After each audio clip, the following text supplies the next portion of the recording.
इस बीच एक बड़ी खबर आई है। 69,000 शिक्षक भर्ती से जुड़ी बड़ी खबर है। हाईकोर्ट के फैसले पर सुप्रीम कोर्ट ने रोक लगा दी है।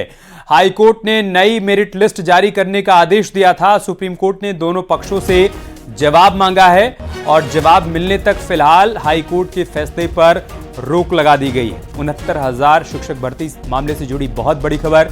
हाईकोर्ट के फैसले पर सुप्रीम कोर्ट ने रोक लगाई है। हाईकोर्ट ने नई मेरिट लिस्ट जारी करने का आदेश दिया था। मामले को चैलेंज किया गया सुप्रीम कोर्ट में, सुनवाई हुई।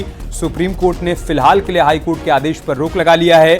अभी दोनों पक्षों से जवाब मांगा गया है। जवाब मिलने के बाद उसका अध्ययन किया जाएगा और उसके बाद सुप्रीम कोर्ट इस मामले में अपना रुख स्पष्ट करेगा। लेकिन फिलहाल हाईकोर्ट ने नई मेरिट लिस्ट बनाने का जो आदेश दिया था उस पर रोक लग गई है।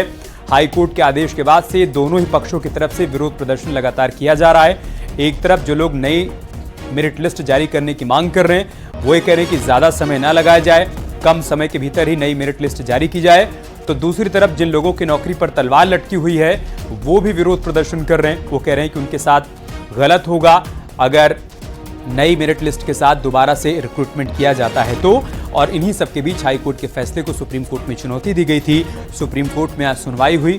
कोर्ट ने फिलहाल हाईकोर्ट के फैसले पर रोक लगा दी है और दोनों ही पक्षों से जवाब मांगा है। अब दोनों पक्षों को अपना अपना जवाब दाखिल करना होगा। उसका अध्ययन करने के बाद ही सुप्रीम कोर्ट अपना रुख स्पष्ट करेगा।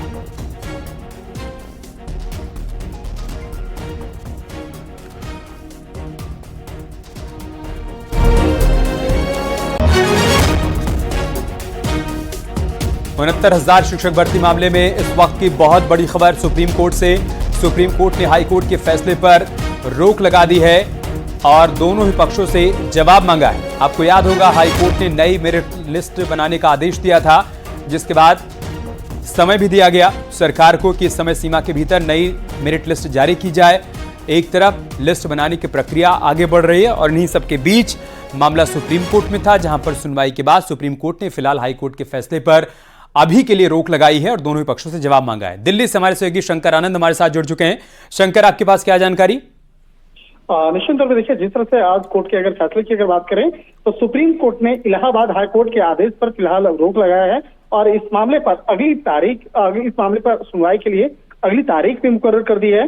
23 सितंबर को इस मामले पर अगली सुनवाई होगी। और जिस तरह से अगर पूरे मामले की अगर बात करें तो उत्तर प्रदेश में तकरीबन 69,000 सहायक शिक्षकों की भर्ती का जो मामला है, तो ये 69,000 सहायक शिक्षक की भर्ती से जुड़ा हुआ मामला पिछले काफी समय से चल रहा था। इस मामले पर सुनवाई चल रही थी और जिस तरह से इस मामले पर सामान्य वर्ग के अभ्यर्थियों को सुप्रीम कोर्ट से एक बड़ी राहत मिली है और जिस तरह से इस मामले पर पिछले काफी समय से एक इंतजार किया जा रहा था कि सुप्रीम कोर्ट इस मामले पर तमाम सुनवाई की प्रक्रिया को आगे बढ़ाए और सुप्रीम कोर्ट में आज इस मामले पर सुनवाई करते हुए ये फैसला सुनाया है। और एक तरह से कह सकते हैं कि सामान्य वर्ग के अभ्यर्थियों को सुप्रीम कोर्ट से एक बड़ी राहत मिली है और दिल्ली इस मामले पर इलाहाबाद हाईकोर्ट के जो 3 महीने के भीतर दोबारा लिस्ट तैयार करने के आदेश पर रोक लगाई है। और इस मामले पर सुप्रीम कोर्ट ने राज्य सरकार और दोनों पक्ष से कहा कि वो लिखित तौर पर दलीलें जो हैं वो जमा कराएं। सुप्रीम कोर्ट ने कहा कि उन्हें हाईकोर्ट के फैसले का अध्ययन के लिए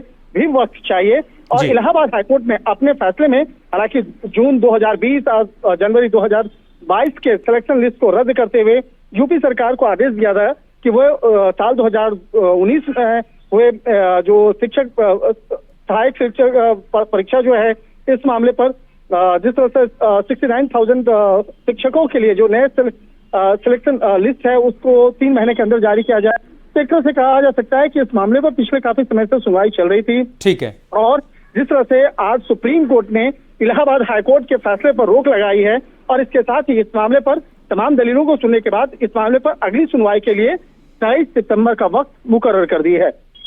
जी, 27 सितंबर तक का समय दिया गया है। आप ये कह रहे हैं शंकर, दोनों ही पक्षों को अपना अपना जवाब दाखिल करने के लिए। मतलब ये कि अब मामले की सुनवाई 27 सितंबर को होगी। तब तक राज्य सरकार को भी अपना पक्ष रखना है और जो लोग नई मेरिट लिस्ट के विरोध में उनको भी अपना पक्ष रखना है, ये कह रहे हैं आप?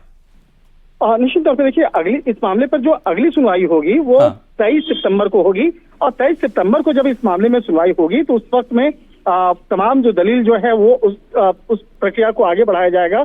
और इस मामले पर जो हाईकोर्ट के उस आदेश के चलते जो यूपी में एक बड़ी संख्या में नौकरी कर रहे शिक्षकों पर नौकरी खोने का जो खतरा मंडरा रहा था और इस मामले को लेकर जिस तरह से एक याचिका दायर की गई थी और याचिका में कहा गया था कि इस मामले पर आगे की कार्रवाई जो है, इस मामले पर उन्हें उनकी याचिका पर सुनवाई होनी चाहिए। उनकी याचिका पर जल्द से जल्द सुनवाई करने के लिए जिस तरह से बाकायदा कोर्ट से अर्जी दाखिल की गई थी, तो एक तरह से कह सकते हैं कि इस मामले पर कहीं न कहीं जो सामान्य वर्ग के अभ्यर्थी जो थे उनके द्वारा जिस तरह से एक कोर्ट में अर्जी लगा के कहा गया था कि उनके तमाम मसलों को सुना जाए, तो एक तरह से कह सकते हैं कि सामान्य वर्ग के अभ्यर्थियों के लिए एक बड़ी राहत जरूर है। और इस मामले पर 23 सितंबर को जब कोर्ट की आगे की सुनवाई होगी, इस मामले पर दोनों पक्षों की दलील को उस दिन भी सुना जाएगा, तो उस दिन कोर्ट का रुख क्या होगा वो देखना लाजमी होगा। शंकर, आप बने रहे हमारे साथ। इस बड़ी खबर के बारे में दर्शकों को एक बार फिर से बता देते हैं। 69,000 शिक्षक भर्ती से जुड़ी यह बड़ी खबर है। हाईकोर्ट के फैसले पर सुप्रीम कोर्ट ने फिलहाल के लिए रोक लगाई है। हाईकोर्ट ने नई मेरिट लिस्ट जारी करने का आदेश दिया था। सुप्रीम कोर्ट ने दोनों पक्षों से अब जवाब मांगा है। हमारे सहयोगी शंकर ये बता रहे हैं कि 23 सितंबर को पूरे मामले की एक बार फिर से सुनवाई होगी। तब तक दोनों ही पक्षों को अपना अपना जवाब दाखिल करना होगा।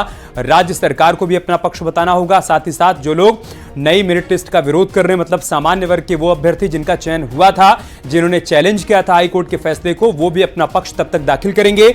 इसके अलावा माननीय सर्वोच्च न्यायालय ने यह भी कहा है कि हाईकोर्ट के फैसले को अध्ययन करने के लिए भी समय चाहिए। लिहाजा 23 तारीख तक की तारीख तय की गई है। 23 तारीख तक अब इस पूरे मामले का अध्ययन किया जाएगा और तब तक दोनों ही पक्षों को अपना अपना पक्ष रखना होगा, अपना अपना जवाब दाखिल करना होगा। किस तरह की दलीलें आज पेश की गई हैं कोर्ट के भीतर, शंकर, अगर आप उसको बता पाएं, जो लोग इसके पक्ष में हैं नई मेरिट लिस्ट के और जो विरोध कर रहे हैं उनकी तरफ से। आज जब कोर्ट की सुनवाई शुरू हुई तो कोर्ट में जो पुरानी जो अब तक सुनवाई हो चुकी है उस मामले पर वहां से आगे की जो सुनवाई है वो शुरू हुई। और इस मामले पर जो कई जो प्रमुख जो मसले इसमें हुए, तो जिसमें कि इलाहाबाद हाईकोर्ट के ने जो जिस तरह से अपने फैसले में जून 2020 और जनवरी 2022 के सिलेक्शन लिस्ट को रद्द करते हुए यूपी सरकार का आदेश दिया था, तो उसी वक्त में उसके बारे में चर्चा की गई। और इस मामले में हालांकि सुप्रीम कोर्ट ने कहा कि उन्हें हाईकोर्ट के जो फैसले हैं उसके अध्ययन करने के लिए वक्त चाहिए। देखिए, इस मामले पर इलाहाबाद हाईकोर्ट का फैसला पहले ही सुनाया जा चुका था, तो उस फैसले का भी अध्ययन प्रॉपर तरीके से होगा। सुप्रीम कोर्ट ने राज्य सरकार और दोनों पक्षों से कहा कि वो अपनी जो दलीलें हैं उसको लिखित तौर पर जमा कराएं। तो आज कहा जा सकता है कि आज सुप्रीम कोर्ट में भी जो तमाम दलीलें दी गई हैं उसको आप लिखित तौर पर उन तमाम दलीलों को कोर्ट के सामने रखा जाएगा। और अगली जो सुनवाई होगी इस मामले में 23 सितंबर को, तो उन दलीलों की जो कॉपी है वो कोर्ट के सामने होगी और उसके बाद जो कोर्ट की आगे की जो कार्रवाई है वो आगे होगी। और इस मामले में ये भी हाईकोर्ट ने ये भी कहा कि अगर कोई आरक्षित वर्ग का कैंडिडेट जो उम्मीदवार है वो जनरल कैटेगरी के बराबर मेरिट हासिल कर लेता है तो उसका सिलेक्शन जनरल कैटेगरी में माना जाएगा।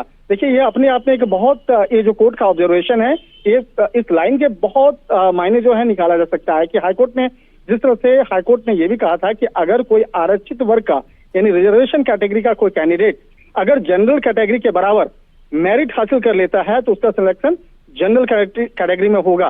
तो इसके भी कई मायने जो है आगे निकाले जाएंगे। और क्योंकि इस मामले में किस तरह से जनरल वर्ग अपने आप को देखता है या जो आरक्षित वर्ग है वो अपने आप को कैसे देखता है, तो इसके मामले पर भी आगे कोर्ट में 23 तारीख को सुनवाई के दौरान में तमाम दलीलों को कोर्ट के सामने रखा जाएगा। बहुत बहुत शुक्रिया आपका हमारे साथ जुड़ने के लिए और जानकारी हम तक पहुंचाने के लिए।